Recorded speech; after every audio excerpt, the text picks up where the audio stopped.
Cool. Awesome. And I'm sure we'll have more people, trickle in. But I'm Terry O'Connor, today's host. I'm a Xoogler and founder of The Brass, which is a holistic platform and community that supports mid to late stage career women.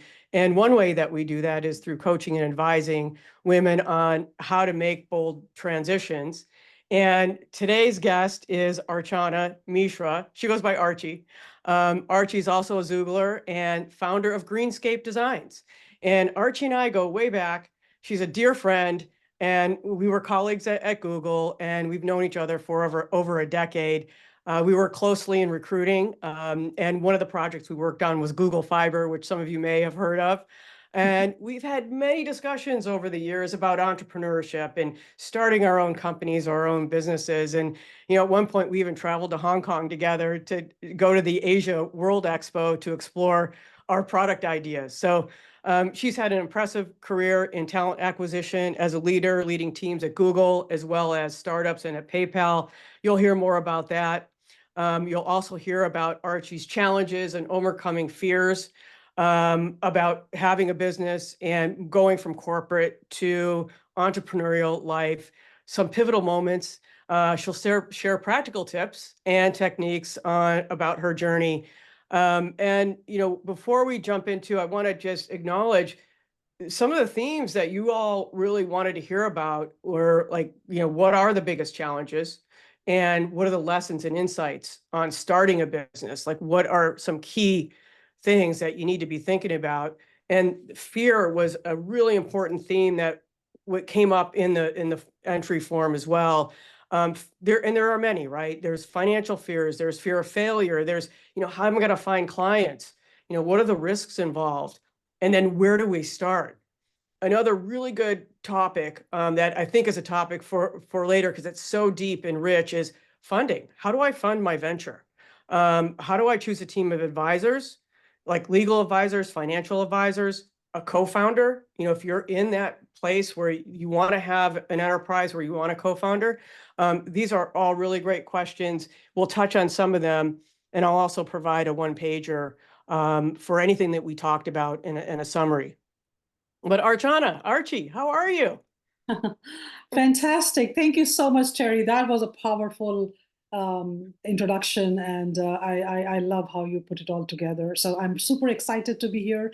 Hello, everybody. As Terry mentioned, my name is Archana Mishra. I go by Archie, and I'm super excited to be here and looking forward to having this meaningful conversation. And the goal for me and Terry in this conversation is, like, even if one person get inspired by whatever we discussed today, this will be considered a success. So I hope you are all ears for this, and let's jump in. Okay. Hey, Archie, I thought before we jump in, I'd share some stats from the Women's Entrepreneurship Report that came out in 2021, 2022. Yeah. I mean, I was really surprised by some of these, but globally, the rate of female entrepreneurship has been steadily increasing, and women represent 35% of total entrepreneurial activity worldwide. Like I had no idea that, we're really kind of moving into being entrepreneurs on a global basis. And then the other is the gender gap is narrowing. The women are starting businesses at nearly 75% of the rate of men, which was also surprising to me. And then one stat, this is in the US, that women-owned businesses generate $1.8 trillion in revenue annually. I thought this just showed significant growth. I mean, there's more stats out there, but I thought these three were really kind of good for us to, know about as we talk through and learn more about your journey. My goodness, did you just say 1.8 trillion, trillion with T? Yeah. The revenue comes from businesses led by women? Yeah. And that's in United States alone, or is that? Yeah, US only. US only. Oh my God. Yeah. This is excellent, and this is so empowering and encouraging. What this also tells, that there is still so much more potential in women to step into entrepreneurship and do amazing things together, right? So thank you so much for sharing the stats. That's really amazing. Yeah, and Archie, to talk about potential, would Mhm. love to tell us more about your journey Yeah. and what we can learn from you. And I always like to start with, you know, what is that unexpected joy that you discovered on your new path? We'll talk about the challenges and the fears, but the joys that have come out of this new venture. I love you start with the good stuff first. So I definitely want to talk about, what really inspired me to change this career. So, what is that saying? Life is a journey, not a destination, right? And people you meet along the way makes all the difference. In my career, both personal and professional, I have learned that number one, people are the one who makes the biggest difference, and secondly, communication is the key no matter what, right? So those two things I always kept in mind and followed my journey. Now imagine stepping into a world where every encounter holds promise of something new and unexpected. That's the story of my career pivot and the joy I discovered along the way. I had, let me go a little bit back in my background. Um, I grew up in India, and I grew up in India in a middle class family. My father was in the army, who died in action when I was a teenager, and my mother, who has had just the basic education, never has worked, all of a sudden got all this responsibility of raising children from age 10 to 17. And at that moment, quite early in age, me and my siblings, we realized that learning and education is the only way to fight adversity. And consequently, I, um, obtained my MBA degree in HR and organizational development. And then I had big ambitions, big aspirations. I wanted to someday work in corporate world, and that led me to come to United States. I must mention that I'm remarkably grateful for all the wonderful opportunities United States, this place of job opportunities in Silicon Valley has given me. I have worked in small startup companies to mid-sized firms to major corporations in Silicon Valley in last 22 plus years of my career here. So that had been really, really rewarding throughout. Um, but I also realized that, my background entire career, my background was very similar to my peers, my colleagues. My job role responsibility was all so structured that every place I have worked is like the same thing, stick and paste, cut and paste. Mhm. And there came a time where I started feeling little, not as motivated as I was 20 plus years ago. And also, life was moving too fast. Life was changing too fast at personal level as well. And that's when I decided that, okay, what I'm doing is great, is remarkable, but something missing deep inside. And that something was my passion. And I also learned that lucky are people who know what their passion are. Not everybody knows what their passion is, and I think I'm one of the lucky one who knew what my passion was. And there came a moment where I decided that if not now, then when should I pivot? And that made me take that decision of transitioning from my very established high level career in high tech into what I'm doing currently. Wow, that's amazing. And I love what you just said about if not now, when, Yeah. right? I think that's a question, a universal question we all want to be asking ourselves. And take us to that moment though when you made that change. And we'll kind of get into the theme. One of the themes is fear. Like, how are you feeling? Like, how did you move through possibly the fear of going from, having, like you said, this established career, Mhm. doing really well, moving up on the corporate ladder to saying, hey, something's missing in my life. Yeah. So, what's that saying about fear that uh, there's nothing to fear but fear itself, right? I also have learned, and this is something I teach my kids everyday basis. It's like fear is more here than in reality. So fear is more in your head than in reality. And it is nerve-wracking sometimes, until you have not stepped into something new. But I believe that the joy and the contentment only comes when you come out of your comfort zone and really push forward and overcome that fear and then explore something totally new. For me, to answer your question, for me, the pivotal moment was a couple of years ago, the day I gave my resignation. I was at PayPal, had a global role, fantastic team, and I was really, I had internal fight on, am I doing this right? Is my thought process right? But then I took the courage and I resigned. And I remember that vital moment, the minute I gave the resignation, I sat on my work desk looking on the screen of my computer. My image was reflecting on the screen, and it was almost deafening. Mm, And right then, something happened, and I'm like, "Oh God, what did I do? Um, yeah.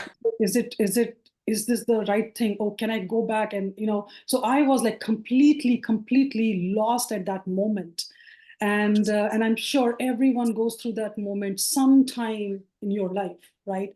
And it really made me very nervous. That what did I just do? Guess what I did? I called my lifeline. I Oh, awesome.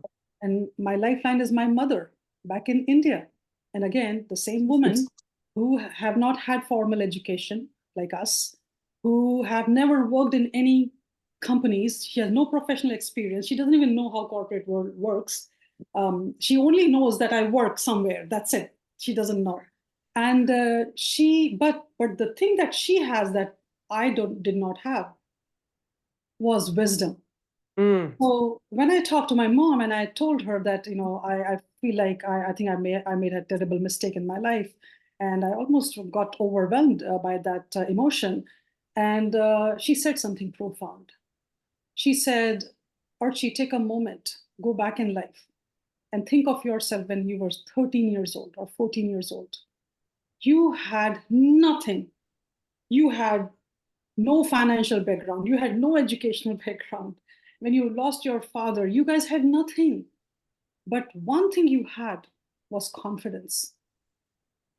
And that led you to work hard, be mentally strong, physically strong, focus on your target, and just follow the right steps and arrive thus far. And she said, today, you have everything in abundance. You have all the education, you have all the experience, you have family, you have everything. The thing you're lacking is confidence. And why is that? I think that was that lightning moment in me. And her words were like God sent when she said, when you had no experience, you still found a great job.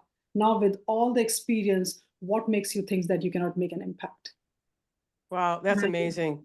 So, Yeah. so that's how I would say um, beat fear and I straight jumped into, and mom is mom. She can never be wrong. Right. And it goes back to, what you talk about is your overall theme of joy is about, connecting with people, not only meeting new people, but, connecting with those people that are really important to you in your life. In this case, your Yeah, mom. I think that's really a universal theme of how we move out of fear. yeah, We have conversations, we connect yeah, with people. I know for me, starting something new in my venture, you were one of those people that I could lean on and talk to. And, we were talking about entrepreneurship a long time ago. So, that's one of the lessons, right? Fear, we can overcome fear through others and absolutely. making those connections. And then, after that, right, you have to start taking these steps, right? And still there's challenges, but I think we're all thinking about, well, what practical steps, like we have to change our mindset, which is getting through fear. and then moving into the practical steps of what's my first step, right? And so would love to learn more about how you looked at putting together a plan, executing on that plan, and what were the first steps when you entered into this amazing green industry, right? That is your passion. Yeah, that's a great question again, Terry. So I want to touch upon you know one of the joy moments, and then jump into how I came about what the greenscape industry, green industry. Sorry. Um, so when we are in a work environment, um, you look. I will ask everyone listening to this conversation today to look around you at your professional environment and look for diversity or no diversity. Okay. And also look at the backgrounds of people who are working with you. You will realize that pretty much everyone has like same set of jobs, same set of experiences, same set of educational backgrounds. And our jobs are pre-decided even before we take the job in a company, right? So we are just, working like in assembly line everyday basis. When it comes to creativity, at least in my professional environment, I have not had many opportunity to be like super creative, super like, out of the box. I want to think, I want to implement something, I want to start something, because there are always gatekeepers. There are always performance reviews. There are always those meetings. There's always somebody trying to pull you down, right? So the struggle was constant. So one of the biggest joy I found is when I decided to have my own company. I met with people from various different backgrounds. These are the people who are arborists. These are the people who are designers. They're architects. They're scientists who are trying to, hybridize new species of plant. There are students coming from different parts of the world. So it was quite invigorating and quite impressive to me to meet these people from different walks of life. So much of diversity, but one thing was common among all of us was passion and love for nature. That brought us together. So what I'm trying to say here is, once you jump into something, that's when you realize how much the world has to give you, how much the diversity has to give you, which unfortunately we can't find that in our constrained work environment. So that's one thing I discovered. Now the second thing that is a huge eye-opening to me, which I absolutely did not expect to step into, was the if somebody wants to make a profession into say green industry, as I am. What I found out is, to give you an example, a company like Google is valuated today. A company like Google is valuated at $2.2 trillion. Okay, this is I'm talking about at a global scale. Company like Apple is evaluated at $3.1 trillion industry. Amazon is valued at, I believe, $1.7 trillion industry in the world. What I did not know, green industry is at $1.5 trillion in United States alone. Wow, that's amazing. And that blew my mind. And I'm like, and not just that this industry every year employ 9.5 million people. And I was very surprised. Terry, you and I are in talent acquisition business. We have been so confined in high tech that we never really looked outside.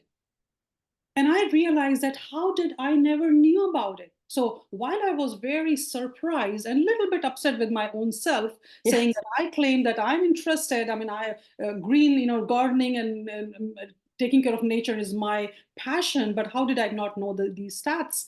So, but on the same hand, this was a great inspiration and great motivation to me. And this was great. I would say, I would say a push inside me that told me that, oh wow, if this is such a huge industry, I can definitely look to make my career in this space. So that's like one part. Well, it's the research, right? Like that's the part where, I think you and I talked about it's really important that first step is do some research. So that's what Yeah. I'm coming on to your original question is where do we start? So Okay. Yeah. I think the start doesn't happen the day you give resignation. The start happens 6 months, 1 year, 2 years ago. So if you have something in mind, that's itself is a good sign. So one of the promises I made to myself, this was during COVID time, is every day I'm going to do something, maybe a very little initiative, little step that will take me towards my goal every day.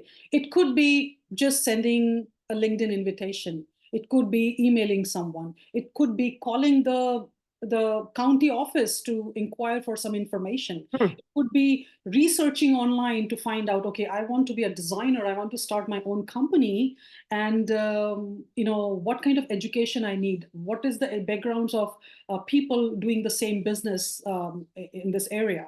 So that's something I would highly suggest, that make it a point every day you will take one step that takes you towards your goal.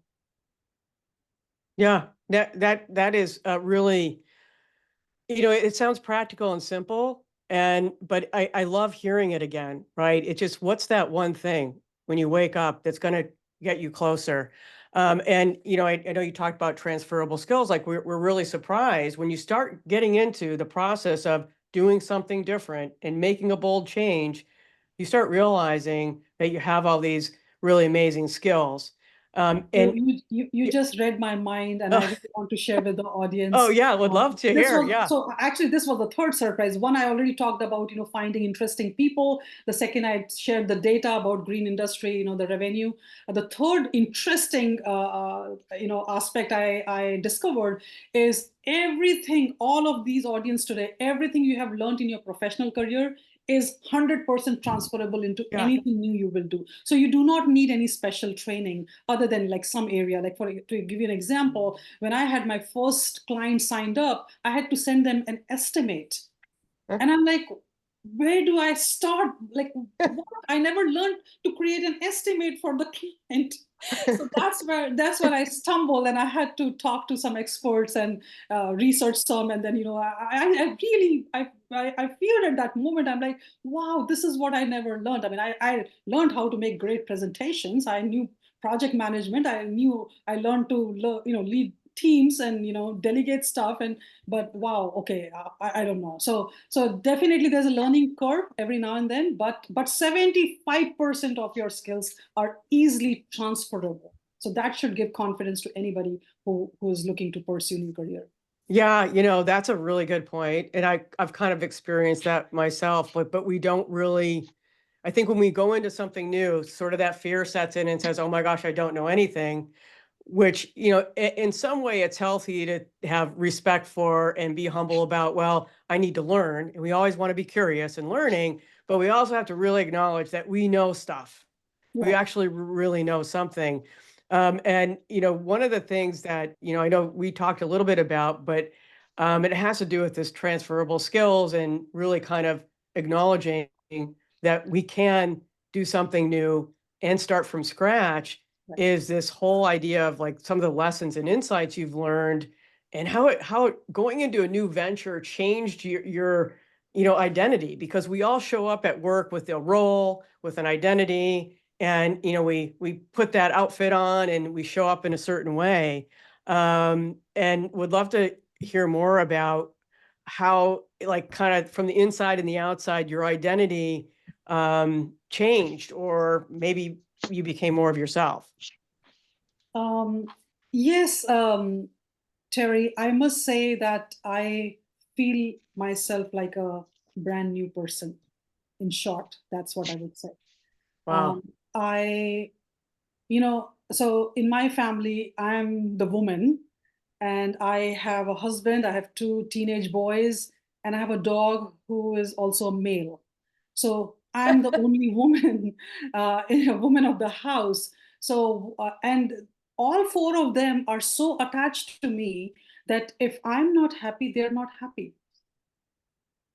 And my kids from the very young age, they could read me, they could read my senses. And one of the biggest change I have seen in my family is they look much more happier. And you don't hear this commonly that teenage will, kids will come and then hug mom or speak up. My kids have started doing that to me. And for me, I just feel that not just I'm transforming my career, I'm actually transforming as a human being, as a Wow. mother, as a wife, as a good friend. So, and my love for nature is so rewarding that I sometimes feel that my journey of life actually mirrors with the nature. Ah, We both need time, we both need care, and we both need patience to flourish. Something like this I did not get from my corporate world. yeah, interesting, right? That we get And to a point where we yeah, really want to seek more fulfillment. exactly. And it's possible, right? We don't have to give up, at least I think in the long run, and we have to be realistic about this whole, kind of financial hurdle or what can be a financial hurdle. And I thought we'd shift gears a little bit Yeah, just to talk about that because I think that's I know for me it was something to think about. I know you have, and everybody here, when you're going to start a new business, even if you've started many, there's always like, hey, where's the money going to come from, or how do I manage and do the budgeting? I know this discussion, we weren't going to get into all the details, but I think we can just share in general yeah, ways to think about it that are known, right? And we'll probably just talk about things that we all know about, like bootstrapping. I mean, we've all know that what that means. You either you fund your own business and you figure out how to do it, and you do a budgeting, and you may, and I think you had a good point, Archie, about start planning now so you can start saving and yeah, aggressively saving if a plan is to start a venture. yeah, But then there's so much planning that goes into, what is and you've done it, like, what is the minimal viable product, and all those business planning details. But I think the financial piece is personal, and it right, depends on the business. And there's really only a few ways to do it. You either bootstrap or you get funding from somewhere. Do right. you have any thoughts on that? Yeah, so this is an extremely important question for anybody, be a man or woman, doesn't matter. Yeah. I would say, in my case, I'm extremely lucky that at least I didn't have to worry about the financial part. And I also have a husband who's super supportive, and he's my rock in my good, bad, ugly days. So that being said, that's me. But I also know that there are a lot of women in the world, and perhaps in this talk as well, who need help, and who need financial security. They need financial help and support. So for those who are not financially secure today, one thing I want to say, you will definitely be financially secure once you run your own business in the future. Number two is there are many ways, okay? As Terry very well mentioned that, you take yourself back in terms of, start thinking along those lines. And as I mentioned, take one step every day towards that goal. And with that saying, you also start thinking of how to accumulate financial aid or help. So there are various ways to do. One is, to start saving as much possible. Number two is try to cut down on your expenses wherever possible. Number three is try talking to people, go, meet like-minded people or people who have made transitions in their life and pick their brain and find out what they have done. And your goal by meeting those people should be twofolds. One, either that person is able to financially help you, or that person is able to guide you to some place or person who can help you later. Now, so those are the preliminary things that I suggest everyone do. Now, the next big thing that you need to do is there are tons of resource available, especially for women, and not many women are aware of it. So there's lack of education in this area or awareness. Number two is you need to. So, for example, there's this organization called Kickstart. I'm sure many of you have heard of it. Mm. Kickstart actually gives chance to maximum women, and I've heard through some of my friends that perhaps like 6 or 7 out of 10 women get help from Kickstarters. So at least go and knock the door and at least get some education and find out what are the do's and don'ts. There are government aids available. There are VC firms right here in Silicon Valley who are very women focused, and they give funding only to women. So there are various ways. There are organizations for small businesses for women that gives you funding at 0% interest rate.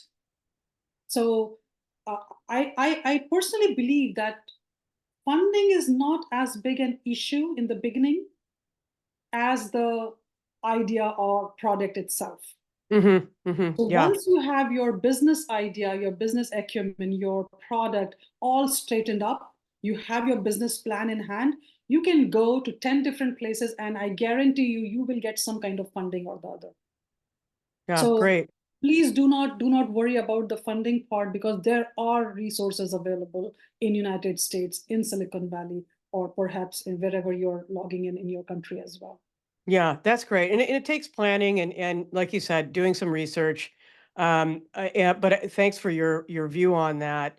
I thought I'm just seeing our time. We've got plenty of time for our open discussion. But Archie, I wanted to, ask, is there anything else that you wanted to share with the group, about your journey, anything that, you really think's important to share about, some of the things that, you might not read about, basically, that when you're starting a business, that someone might not tell you, or things that you learned that you just were, again, another surprise. Any last thoughts on your learnings? Yeah, so I would say when you want to do something, when you want to, get into new venture, new career, it could be a new job or new business or whatever you want to start. Keep in mind, you are your biggest critic, no one else is. So the first step is to believe in yourself and listen to yourself. And I'm not here to tell you to do meditation. I mean, if you're doing that's great, because I do it myself. But do things that kind of make you focus, that brings you within. I think a lot of time the mistake we did, and I did that mistake as well initially when I was thinking of leaving my corporate job, was I was looking more outside. I was looking, oh, oh my God, I'll be losing big paycheck. Oh my God, Mm, what people will think. Oh my God, from big brand companies, what am I doing? I'm getting into my garden. I'm getting my hands dirty. So I realized that I'm judging myself. I'm really judging myself. No one else was. So once I had that clarity came to my mind that I really need to inspire myself from within and not think of the outside world. I think that was the biggest kick that I got. And you can get into that mode of thinking by through meditation or by talking to someone, talk to a professional, talk to your friend, your spouse, whichever helps you. So I think talking and communicating openly and a lot. Terry, I have picked your brain how many times? Million y- times. yeah, I mean, and that's the thing too, that, I think we both agree on, is it's so important to find those people, and it's not a lot. Like, find the 4 or 5 people that Yeah, just know you, yeah, and that see you in that role, that see you as that business owner, and can really kind of help. We can help each other expand our minds. yeah, And I think back to our trip, we've been thinking about having our own businesses for a long time, but it was a journey, right? Go talk about the funding.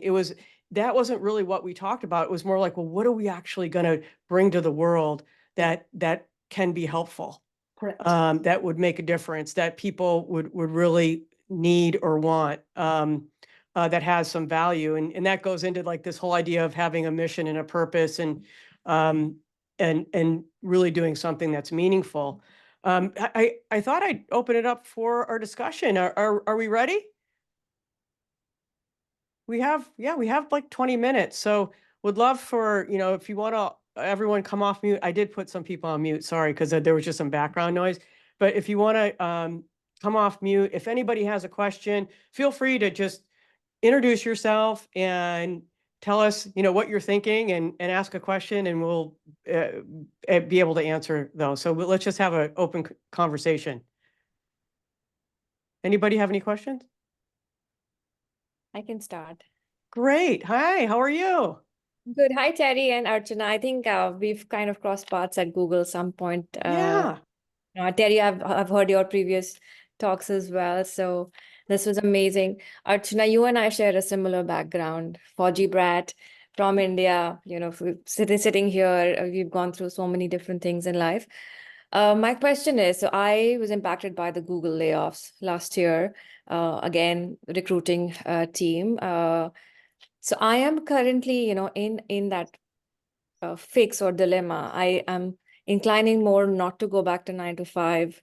Like you said, every 6 months, showing your worth in the performance reviews and stuff, when you are so much more than just that little document that's there. How do you overcome? And I think Terry's kind of also spoken about it in between. How do you overcome that little fear, of moving from a regular 9 to 5 job and then venturing into something else? Sapna, nice to meet you, and thanks for that question. As I mentioned that, fear, as I said, is within. Whatever you're thinking, your brain is constantly working and telling you, oh, this is not right, this is not, right, and kind of stopping you. So the couple of things I would suggest one should focus on. Number one is whatever Google, whatever company you were, I think we carry that baggage consciously and subconsciously. And I'll also be honest. In fact, if you allow me, I really want to share a very, very interesting research done by somebody in Bay Area at Stanford. And this is about the mental state. And this research was done after COVID, or during COVID and after COVID, and all these layoffs then happened.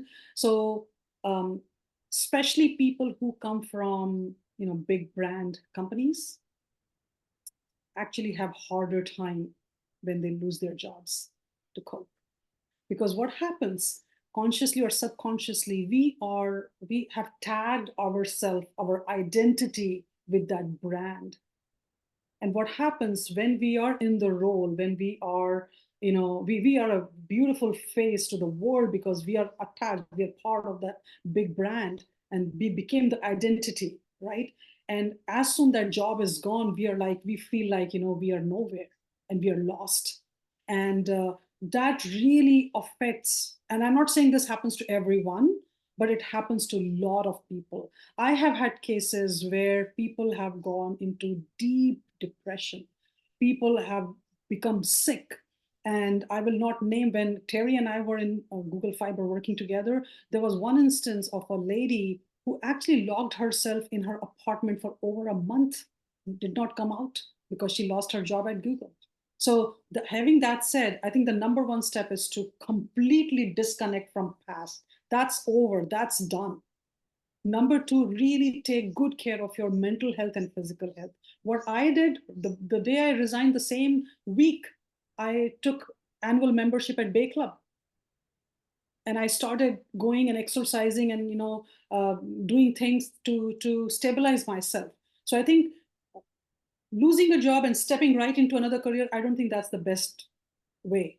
The best way is to disconnect from past, focus on yourself. Self-care is super important. Once you take care of your mental and physical being, you will be surprised how your path will open itself. And then you slowly and steadily start thinking what you really want to do next. You want to go back to the corporate world? If not, you want to do part-time jobs, you want to start just something of your own, have that clarity of mind. A lot of time we don't have that clarity.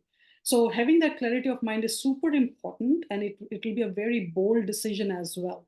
And sometimes you don't see results right away. So being patient with your approach is very, very important. Lastly, I would say in today's day and world, since after the COVID hit, one of the best things that has happened in the industry is taking a break is totally acceptable.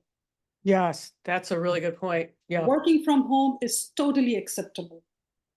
It was not the case when I had my 2 young kids. I joined Google when I was like still breastfeeding my younger son. He was like 6 months old. And my point is, even if I had to work one day from home, I used to get nervous. How do I ask my manager every Friday to work from home? That's not the case today.